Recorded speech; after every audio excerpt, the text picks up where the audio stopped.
संविधान सम्मत नहीं काम करने की भारतीय जनता पार्टी की जो परंपरा है उसके तहत वो काम कर रहे हैं। भारतीय जनता पार्टी के विचारधारा में, चूंकि वो विचारधारा एक शून्य विचारधारा है और नफरत की बुनियाद पर वो विचारधारा आगे बढ़ती है, तो डिवाइड एंड रूल करो। लेकिन यह एक ऐसा मुद्दा उन्होंने पकड़ लिया है जो बेवकूफ़ी से भरा हुआ है। इसलिए मैं कह रहा हूं कि आप इसको कहां तक लेके जाइएगा।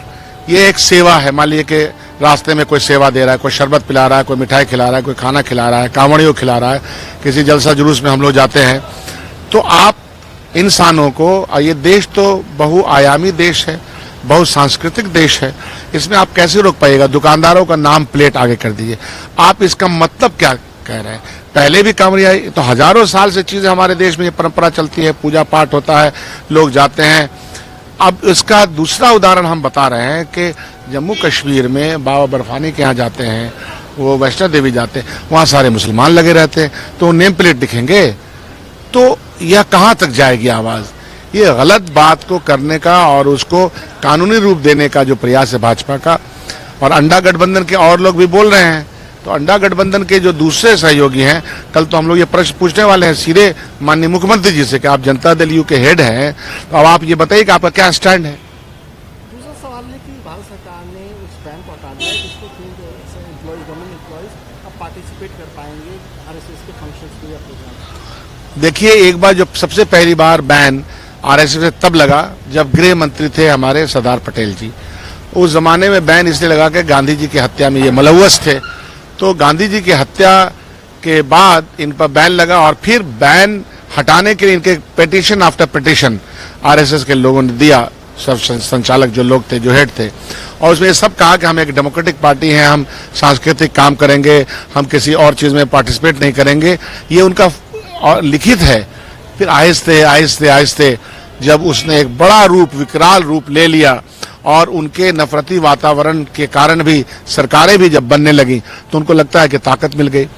अल्टीमेटली क्या है? अल्टीमेटली इस देश में रहने वाले लोगों के बीच जो समाजी ताना बहना है उसमें बिगाड़ आएगा, और बिगाड़ आएगा तो किसका नुकसान होगा? देश का और समाज का नुकसान होगा। प्राइम मिनिस्टर ने आज पार्लियामेंट को संबोधित करते हुए कहा कि हमने काफी लड़ लिया है, विपक्ष और अपने ऊपर दोनों के बाद इलेक्शंस खत्म हो गए हैं, एरा हैज एंडेड, अब हमें मिलकर काम करना है क्योंकि थिंग्स अब जमीन पर उतर रही हैं और एक विकसित भारत की तरफ हम लोग बढ़ रहे हैं। आत्मचिंतन के दौर से वो लगता है गुजर रहे हैं, इसलिए कि वो तो ऐसे भी बायोलॉजिकल नहीं तो नॉन बायोलॉजिकल प्रधानमंत्री आत्मचिंतन के दौर से गुजर रहे हैं। आत्मचिंतन में उनको है कि सबको साथ लेके चलो, लेकिन वो खुद और उन्होंने जो अपनी राजनीतिक जीवन में जो प्रैक्टिस किया है उससे क्या वो खुद को अलग कर पाएंगे?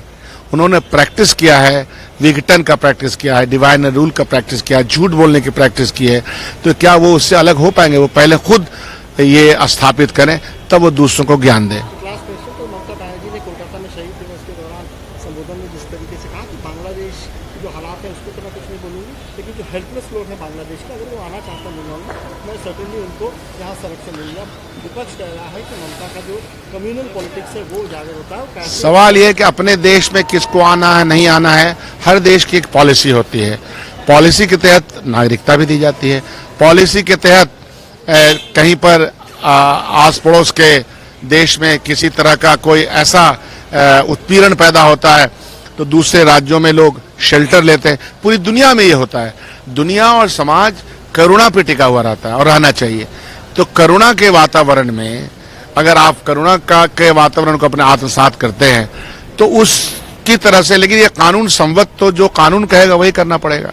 अगर आप ये वीडियो YouTube पर देख रहे हैं तो हमारे चैनल को सब्सक्राइब करें और बेल आइकन को दबाना ना भूलें। अगर आप Facebook पर ये वीडियो देख रहे हैं तो हमारे पेज को लाइक करें।